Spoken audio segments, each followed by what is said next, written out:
Hola, hemos llegado al final de la teoría general del contrato. El capítulo 9 del curso está dedicado al tratamiento de un efecto natural de los contratos traslativos a título oneroso.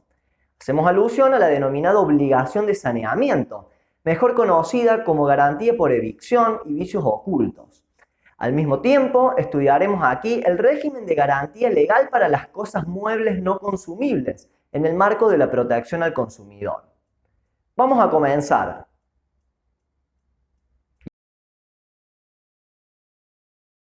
Saneamiento.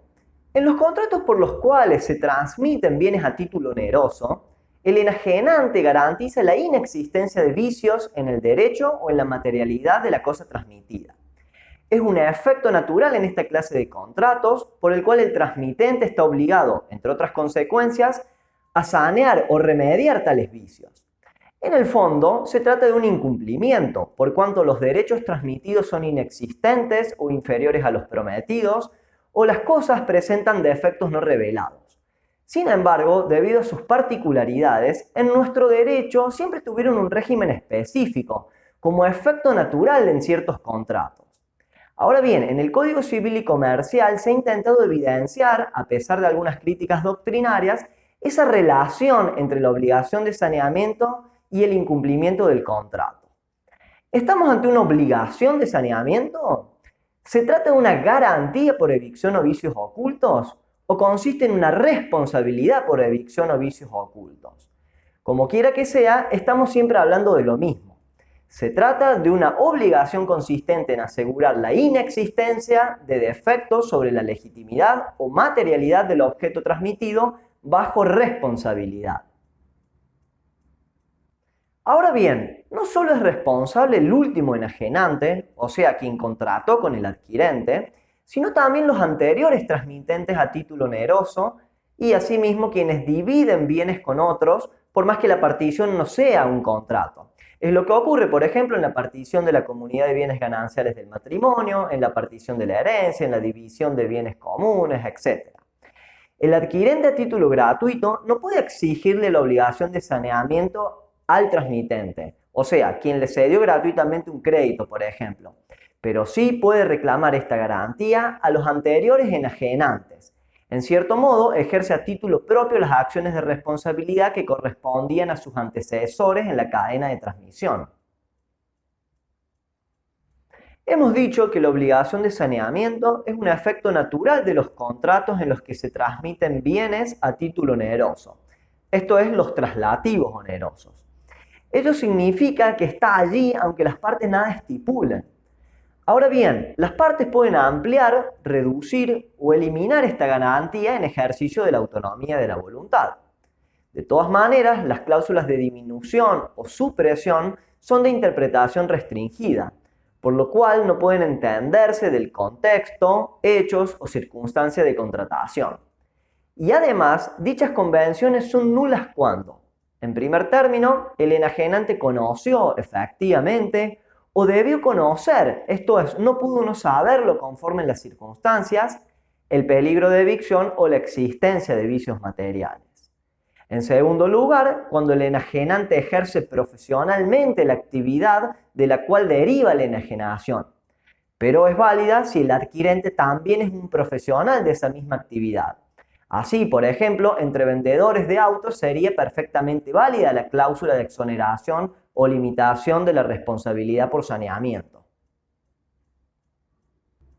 El acreedor de la obligación de saneamiento puede optar entre exigir el saneamiento del título, vale decir que se eliminen las turbaciones que lo afectan, exigir un bien equivalente en la medida que sea fungible, o resolver el contrato en las situaciones autorizadas. También puede reclamar la reparación de los daños sufridos, excepto cuando. Primera hipótesis, el adquirente conoció efectivamente o pudo conocer, conforme a las circunstancias, la existencia de los vicios. Aquí se da por supuesta la asunción de riesgos por parte del adquirente. Segunda hipótesis, el enajenante no conoció efectivamente ni pudo conocer, de acuerdo a las circunstancias, el peligro de evicción o la existencia de vicios materiales. O sea, el enajenante obró de buena fe. Corresponde aquí hacer un paréntesis para aclarar que la profesionalidad, sea del enajenante o del adquirente, activa o desactiva las exenciones de responsabilidad en cada uno de los casos.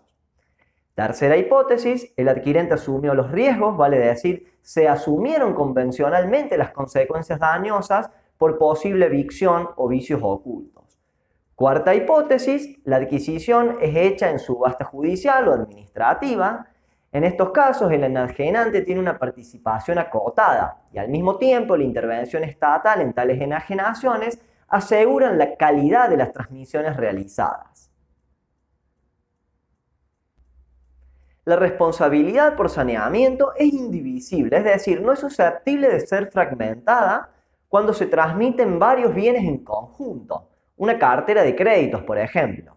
En cambio, es divisible, o sea, susceptible de ser fragmentada cuando se transmiten varios bienes por separado, más allá de que la contraprestación convenida sea única. La cartera de créditos, la marca, los diseños industriales, etc. Los sucesivos enajenantes son obligados concurrentes, deben lo mismo pero por diferentes causas o actos jurídicos.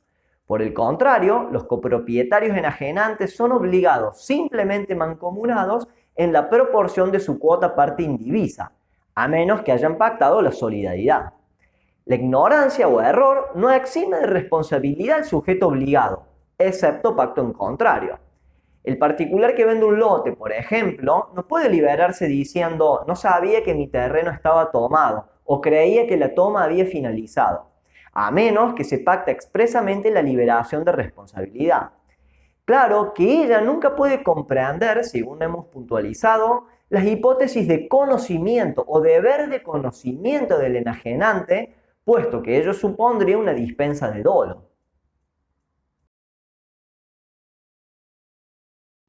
Evicción. La evicción es la turbación, privación o pérdida del derecho transmitido. Puede ser un derecho real, creditorio o intelectual. La garantía de evicción consiste en la obligación que asumen los enajenantes de mantener la indemnidad patrimonial del adquirente en caso de inexistencia o falta de legitimidad en los derechos transmitidos, como así también la reparación de los perjuicios ocasionados.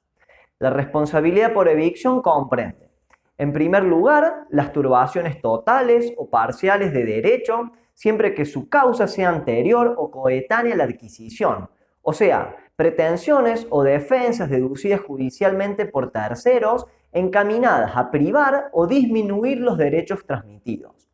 En segundo lugar, los reclamos de terceros fundados en derechos intelectuales o industriales, como el arquitecto que inicia acción judicial contra el adquirente de los planos de un proyecto, alegando ser su verdadero autor.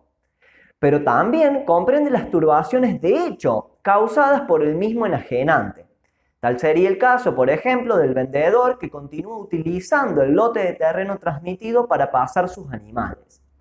La responsabilidad por evicción no alcanza obviamente a las turbaciones de derecho fundadas en normas legales, como son las servidumbres forzosas. Por ejemplo, el titular de un inmueble colindante a otro sin acceso suficiente a la vía pública debe permitir el paso por su terreno, como así tampoco otras clases de restricciones de origen administrativo. Tampoco comprende la evicción que resulta de un hecho, como la toma de posesión de un lote de terreno, de causa anterior a la adquisición y consolidado por cumplimiento del plazo de prescripción adquisitiva con posterioridad. Sin embargo, en estos casos, el juez tiene la facultad de hacer operar la garantía si de su no aplicación resultase un desequilibrio económico desproporcionado. En efecto, los requisitos para el funcionamiento de la responsabilidad por evicción son: 1. Privación o turbación de hecho solamente si proviene del enajenante. 2. Causa anterior o contemporánea a la adquisición. Y 3. Buena fe del adquirente, o sea, que no haya conocido o podido conocer la existencia de los vicios. La primera obligación que tiene el enajenante es la de acudir en defensa del adquirente cuando éste fuera turbado judicialmente en los derechos adquiridos. Por lo tanto, si un tercero inicia un juicio contra el adquirente aduciendo tener un mejor derecho sobre los bienes transmitidos, por usucapión, por ejemplo, el enajenante debe comparecer en ese proceso.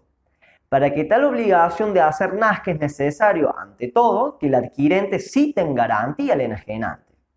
Entonces, el enajenante puede asumir el rol de parte y ejercer una defensa activa de los derechos, no aceptar la citación y ser un mero espectador del proceso, o no comparecer y dejar en manos del adquirente la defensa de los derechos transmitidos. La obligación que comentábamos comprende asimismo hacerse cargo de todos los gastos en que incurrió el adquirente para defenderse de la turbación, como por ejemplo los honorarios profesionales y las costas judiciales. Ahora bien, el adquirente debe afrontar sus propios gastos si no cita al enajenante, puesto que éste no ha tenido la oportunidad de desvirtuar la pretensión formulada por el tercero. Si el enajenante se allana a la demanda, vale decir, admite la pretensión del tercero y aún así continúa el juicio y lo pierde. Yes. La segunda obligación que tiene el enajenante es la de reparar los daños y perjuicios sufridos por el adquirente como consecuencia de la evicción, concretamente el triunfo de la pretensión del tercero. No importa qué o cuánto haya hecho el enajenante en el proceso judicial, pues en definitiva deberá reparar todo el daño si finalmente la evicción se produce. La tercera obligación que tiene el enajenante es la de no ser él mismo quien esgrime un mejor derecho contra el adquirente, es decir, pretender turbar a quien debe defender. Esta obligación se opone como excepción de evicción ante el reclamo formulado por el enajenante. La responsabilidad por evicción derivada de un proceso judicial cesa ante las siguientes situaciones. Primera situación, cuando el adquirente no cita al garante o no lo hace en tiempo oportuno, el enajenante responde solo si tuvo la posibilidad de defender la existencia y legitimidad del derecho transmitido. Segunda situación, cuando el adquirente pierde el juicio a propósito, en otros términos, no hace nada o hace todo mal para resultar vencido. Tercera situación, cuando el adquirente se allana a la demanda, o sea, admite la pretensión del tercero, sin la conformidad del garante, o somete la resolución del caso a arbitraje y el laudo resulta desfavorable. Cabe puntualizar, no obstante, que la responsabilidad se mantiene si el adquirente prueba que nada hubiera resultado útil, ni la citación, ni oponer defensas, ni interponer recursos, o el laudo resulta ajustado a derecho. Por otra parte, la responsabilidad por evicción se extingue cuando el derecho del adquirente se sanea por el paso del tiempo necesario para adquirir por prescripción. ¿En qué casos puede el adquirente resolver el contrato? El adquirente puede resolver cuando, sin juicio de por medio, la disminución en el valor de los bienes a causa de los vicios que lo afectan es tan importante que, de haberlos conocido, el adquirente no los hubiera adquirido o la contraprestación hubiera sido mucho menor.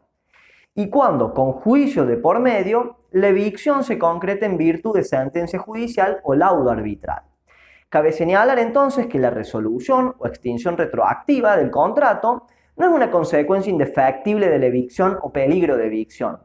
Puede suceder que el adquirente todavía esté interesado en mantener en pie el contrato base de la transmisión y reclamar solo los daños y perjuicios.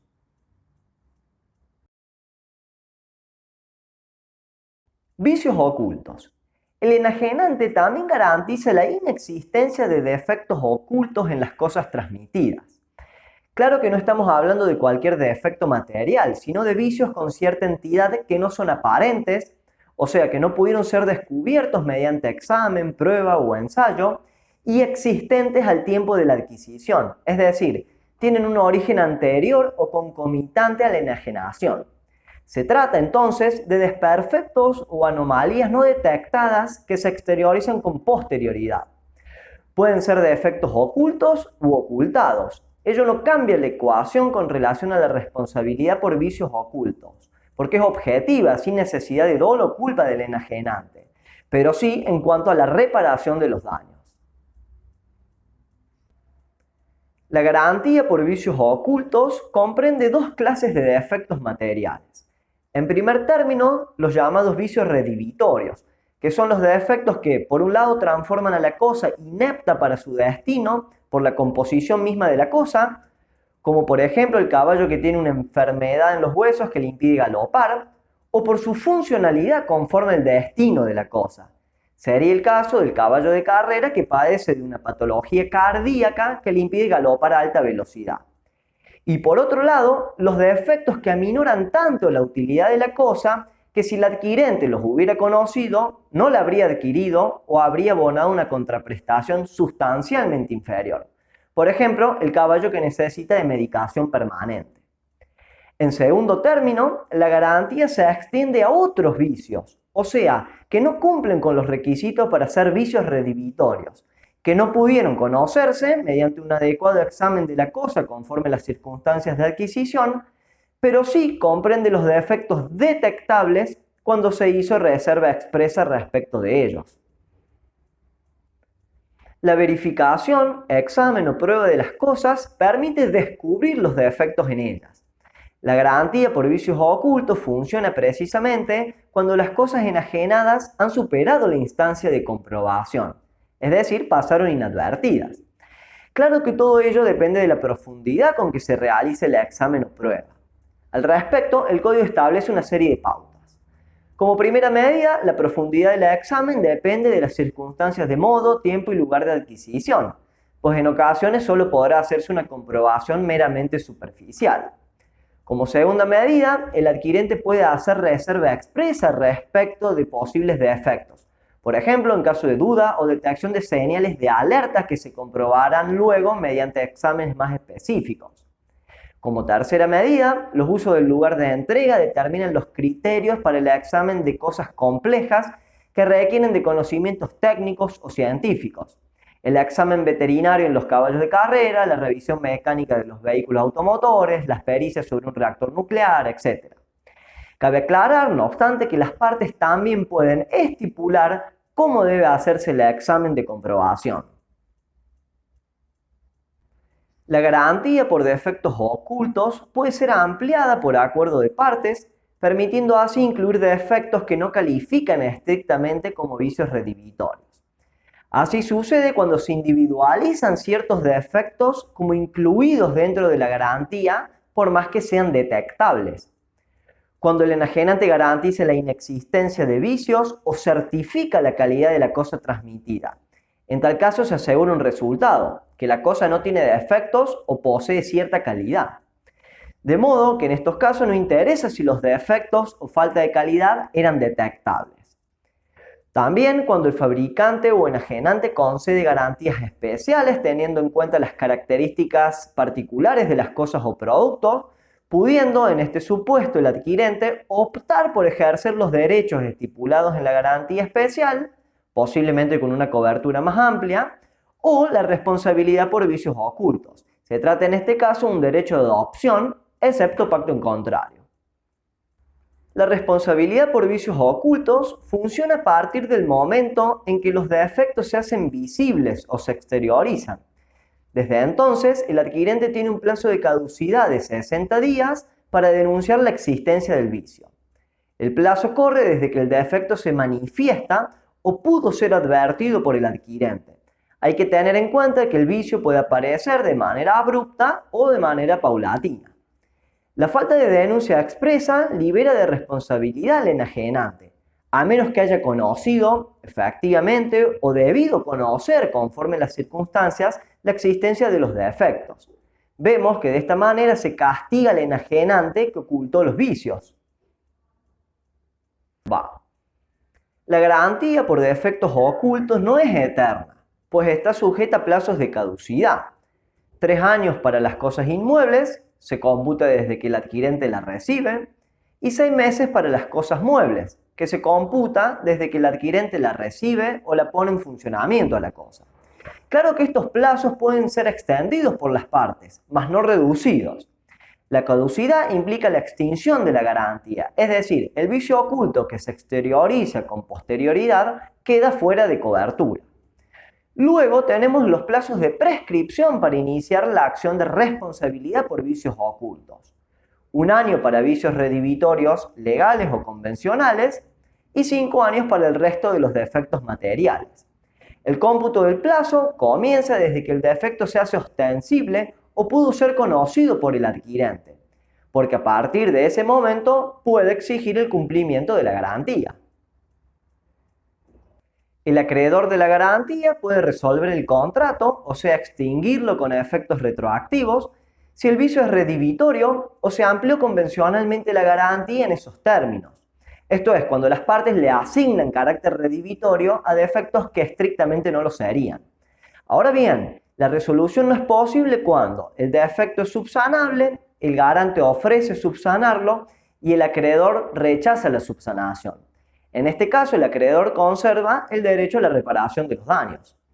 Si es otro defecto oculto, el acreedor solo puede pedir la subsanación del vicio, o sea, la reparación del desperfecto, u otra cosa equivalente en la medida que sea fungible. Esto es, el cambio por otro individuo exactamente igual de la misma especie. Siempre en todos los casos, más la reparación de los daños. Cuando por causa del defecto oculto la cosa perece en su totalidad, se muere el caballo de carrera, o parcialmente se mueren la mitad de los caballos de la tropilla, el garante soporta el deterioro o pérdida, porque si bien no es el dueño, el vicio es de causa anterior a la transmisión. O sea, el vicio llega a punto tal que ocasiona el deterioro o pérdida de la cosa. En estos casos, el acreedor puede pedir el reemplazo por otra cosa equivalente en la medida que sea fungible, más la reparación de los daños.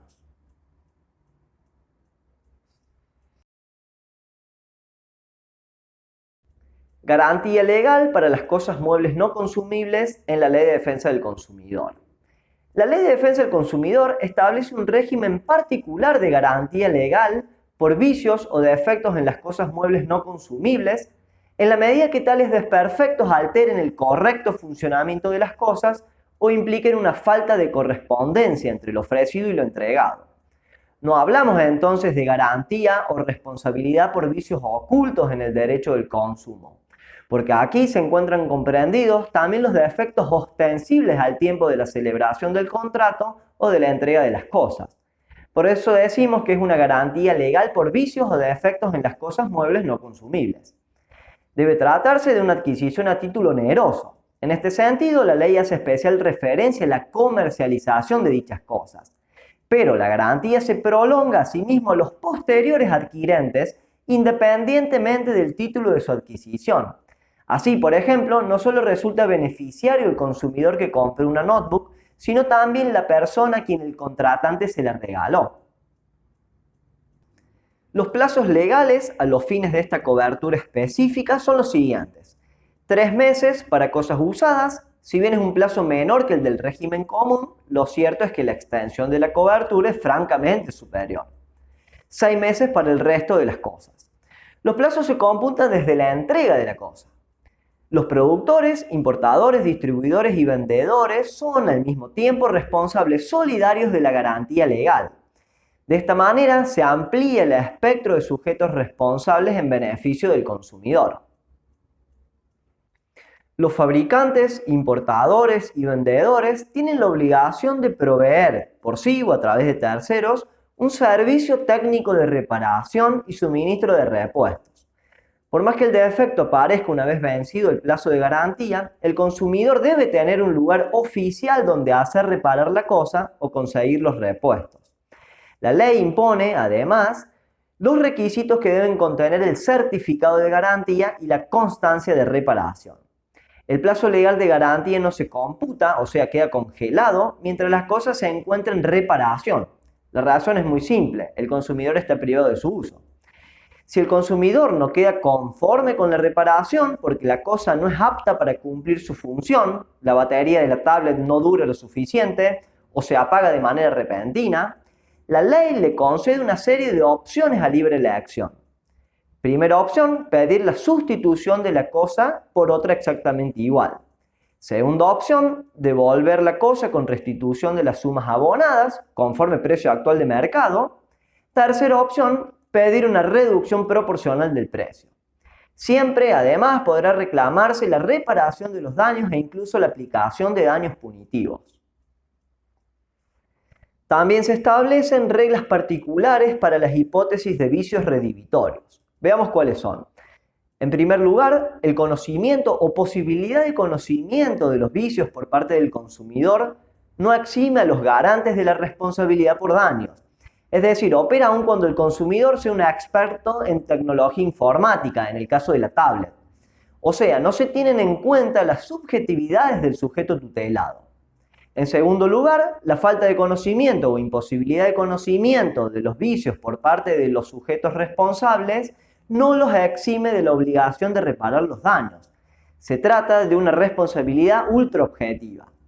Por lo demás, el plazo de prescripción de la acción para reclamar la garantía legal es de 3 años.